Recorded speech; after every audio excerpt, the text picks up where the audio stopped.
Olá, com sua permissão eu gostaria de compartilhar um fato, uma pergunta que muitas pessoas me fazem e talvez seja a pergunta que você se está fazendo também, ou se não está fazendo, já se fez alguma vez. A pergunta é: qual é o meu propósito na vida? Para que eu nasci?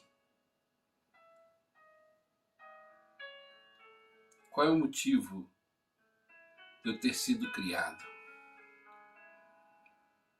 Algumas pessoas fazem essas perguntas, outras não se importam com ela, para nada. Mas as pessoas que realmente buscam um objetivo na vida, as pessoas que, principalmente aquelas que encontram a Cristo, elas costumam fazer essa pergunta. E eu confesso que por muito tempo também eu fiz essa pergunta. Às vezes parece que descobrimos o propósito e confundimos objetivos com propósitos, com desejos, mas na verdade, quando ressalta essa pergunta, para que eu fui criado? Qual é o meu propósito? Com que propósito fui criado? Podemos esclarecer de duas maneiras isso. Mas é interessante que as pessoas confundem e pensam que foram criadas por Deus para fazer coisas, para prosperar na vida. Algumas mulheres pensam que foram criadas para dar à luz e criar filhos. Alguns homens pensam que foram criados para criar uma família, sustentá-la, e pensam que isso é tudo. Outros pensam que foram criados somente para ir na igreja, o que eles chamam de igreja, no templo, pregar a palavra, salvar a outros, e pensam que foram criados para isso. Isso faz parte, mas não é o motivo principal da criação. Alguns vão concordar comigo, outros vão discordar, mas não importa. Importa é o que eu descobri. E quero transmitir a você, porque como foi importante para mim descobrir isso, talvez possa te ajudar. E a gente descobre o que João disse quando ele tentou descrever o amor de Deus, e ele não consegue. E não consegue não é porque ele não quer, é porque o Espírito Santo que ele estava inspirando a escrever quis deixar assim, para que nós entendêssemos que não tem como medir o amor de Deus. A dimensão, Paulo diz que é muito profunda, muito alta. E aí, o fato é que nós fomos criados para ser amados e para amar.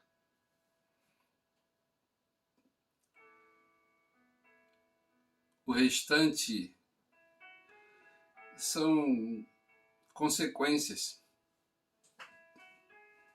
Trabalhar, casar, dar-se em casamento, criar filhos, prosperar. Mas o fator principal é que nós nascemos para ser amados. Deus nos criou para nos amar. E para que nós pudéssemos aprender com Ele a arte do amor e amar a outros. Tanto é assim que Jesus resume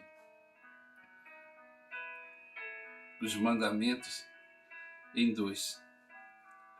Ama a Deus sobre todas as coisas e o seu próximo como a ti mesmo. Eu até acredito que se nós seguíssemos somente esses 2 mandamentos, a tua casa, a tua cidade, os teus amigos, a tua família, o teu país e finalmente o mundo não estaria passando pelo que está passando hoje em dia. Você não estaria ouvindo e vendo as atrocidades que estão acontecendo na Ucrânia. E se formos falar de tudo que está ocorrendo, perde a graça. Depois vem a religião, que nos ensinou coisas totalmente diferentes sobre o propósito pelo qual fomos criados. A religião nos ensina que nós temos que colocar uma Bíblia debaixo do braço, nos reunirmos periodicamente em um edifício que chamam de igreja, seguir regras, alguns mandamentos de homens e esquecer dos princípios. Aí nós nos tornamos mendigos espirituais, escravo de coisas e escravo de nós mesmos. Nos tornamos pedintes e a nossa oração se torna como um lugar de pedir, como aqueles que colocam uma canequinha na mão e ficam esperando e pedindo. Triste isso. Quando nós descobrimos que o maior interesse de Deus é nos amar e que nós amemos aos outros, então já não importa. Porque quem ama dá tudo e Ele deu tudo. E tudo que Ele deu por nós foi o seu único filho. E João disse assim, foi de tal maneira que eu nem sei como descrever. Eu vou deixar aqui como tal escrito para que você que lê entenda que o amor de Deus não tem como medir. Ele não te ama porque você faz coisinhas boas e porque você não erra nunca. E Ele também não te odeia e te condena quando você erra. Essa é outra forma errada de ver a Deus. É como se quando deslizássemos, vemos um Deus que está preparado com um tribunal de castigo e pronto para nos açoitar. Como se ele fosse um carrasco, um tirano. E esquecemos da dimensão do amor de Deus. Eu aprendi uma coisa. Mais importante que coisas e sucesso e conquistas terrenas é ter a presença dele. E nós fomos tão mal ensinados pela religião que nós aprendemos a amar coisas e usar pessoas. E isso parte de muitos altares. Eles nos ensinaram isso, infelizmente. E nós disseminamos isso por aí. Que pessoas têm que ser usadas para que nós tenhamos coisas.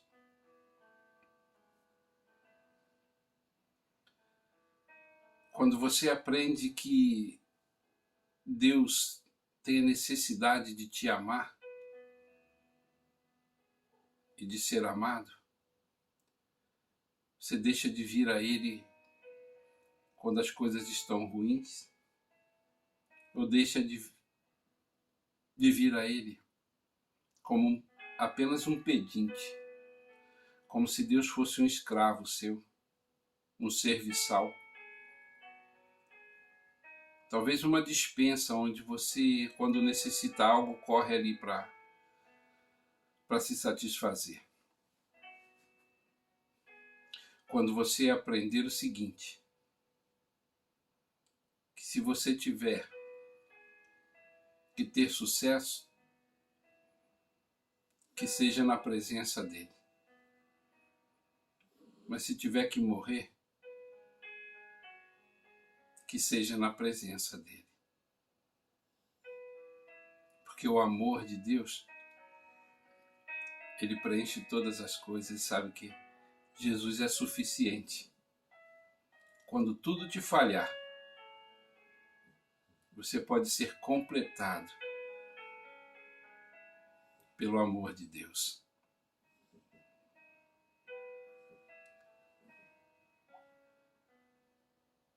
Deus tem necessidade de te amar.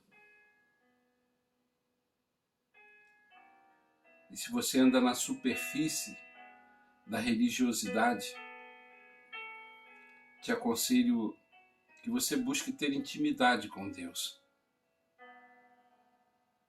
Profundidade. Você não consegue ler a Bíblia e passar momentos com Ele, porque você não aprendeu esse segredo do amor.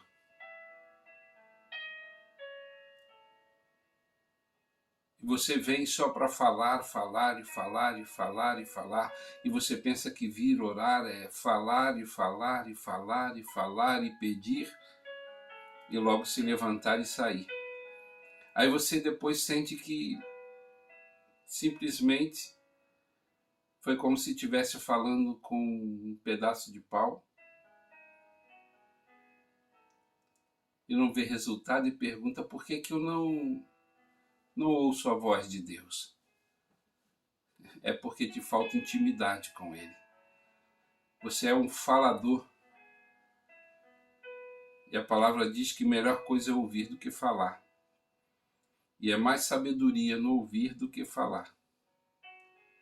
Mas nós aprendemos que orar é vir e falar, e pedir, e falar, e reclamar, e chorar. E alguns dizem até que Deus responde o chororô. Quanto mais chora, mais Deus ouve. Deus não responde chororô. Deus responde fé. Deus responde intimidade. A mulher do fluxo de sangue não veio com chororô, ela veio com fé. Os cegos não vieram com chororô.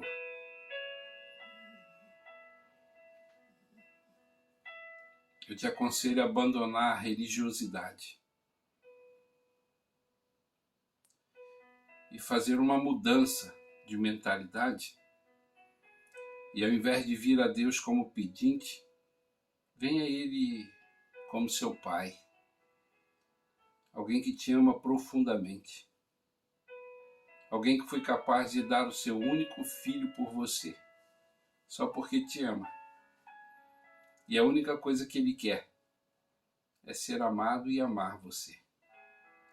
Quando você aprender e sentir a essência desse amor de Deus, a tua vida pessoal vai mudar. O teu casamento vai mudar. Os teus filhos vão reconhecer a tua família. E por onde você passar, você vai ver que tudo mudou. Porque o segredo de tudo, o segredo do sucesso, da felicidade, da alegria, é o amor. Amar a Deus sobre todas as coisas, teu próximo como a ti mesmo. Mas é impossível você amar a Deus e amar ao próximo se você não aprender a essência do amor que está dentro de você. Tem que amar a você primeiro, antes de amar o próximo. Isso você descobre amando a Deus sobre todas as coisas e ao teu próximo como a ti mesmo. Meu conselho é: abandona a religiosidade, faz uma análise profunda de como é a sua vida com Deus, se você consegue ouvir a voz dele, se você consegue ter prazer de estar na presença dele, ao invés de estar só falando para cumprir um ritual e dar um banho na sua consciência dizendo: hoje eu já cumpri com a minha obrigação de orar, como se Deus estivesse preocupado com os seus compromissos de orar. Deus não te obriga a orar, amigo. Não é isso que ele quer de você. Ele quer se relacionar contigo. Ele quer te chamar de filho e que você possa chamá-lo de pai. Abba, pai, paizinho. Aprende isso e a sua vida de oração vai mudar. A sua vida espiritual vai mudar. E quando a sua alma sentir isso, quando a sua alma ver a mudança, ela começa a governar sobre a sua mente, sobre as circunstâncias. Você se tornará uma pessoa equilibrada emocionalmente, espiritualmente, e talvez consiga sabedoria para prosperar também financeiramente. Eu te aconselho que você faça isso hoje mesmo. Experimenta. Talvez seja difícil no começo, mas ao invés de vir a Deus com palavrórios, como parlante, somente falando e pensando que com isso você já cumpriu o seu ritual de cristão, vem. E ao invés de falar, simplesmente pede ele para te deixar entrar na presença dele. Pede ele para manifestar a presença dele na sua vida. Sabe, eu aprendi isso de uma maneira interessante. E eu quero compartilhar com você para encerrar. Certa vez eu necessitava uma solução para um problema. E eu passei mais de uma semana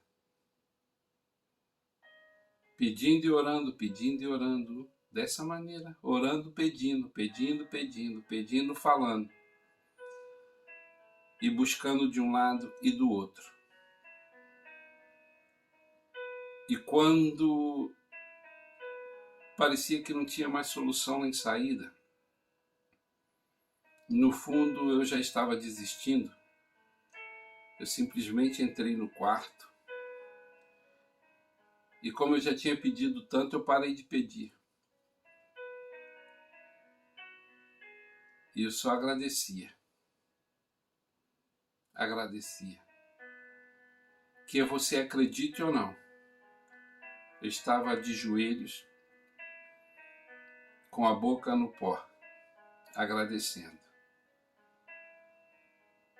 E de repente, quando eu quis levantar-me, eu não pude. O quarto estava cheio de uma nuvem, a nuvem de glória. E essa nuvem me comprimia para baixo, o peso da glória. E ali eu pude ouvir a voz audível de Deus. E em menos de uns 20 segundos, ele me disse tudo o que eu tinha que fazer para sair do problema. E assim foi. quando eu parei de falar e pedir e pedir, e falar e pedir e pedir, e passei a adorar e a ouvir, então eu dei a oportunidade ao Senhor dele me dar a solução. E um problema que eu levava dias arrastando foi solucionado em 20 segundos. Por isso eu estou te aconselhando. Deixe de ser um pedinte, um parlante, e aprenda a ouvir a voz de Deus. Dê oportunidade. E deixe de fazer do seu momento de oração um monólogo. E aprenda que você está na presença de uma pessoa que ouve e que responde. Se você lhe der a oportunidade, faça do seu momento de oração um diálogo e não um monólogo.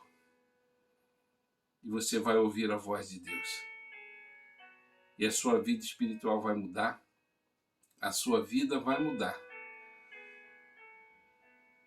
E você vai ser um cristão completo. Aprenda isso. Em nome de Jesus. Fique na paz, que Deus te abençoe e que o Senhor abra a visão do seu entendimento. Um abraço, Deus abençoe.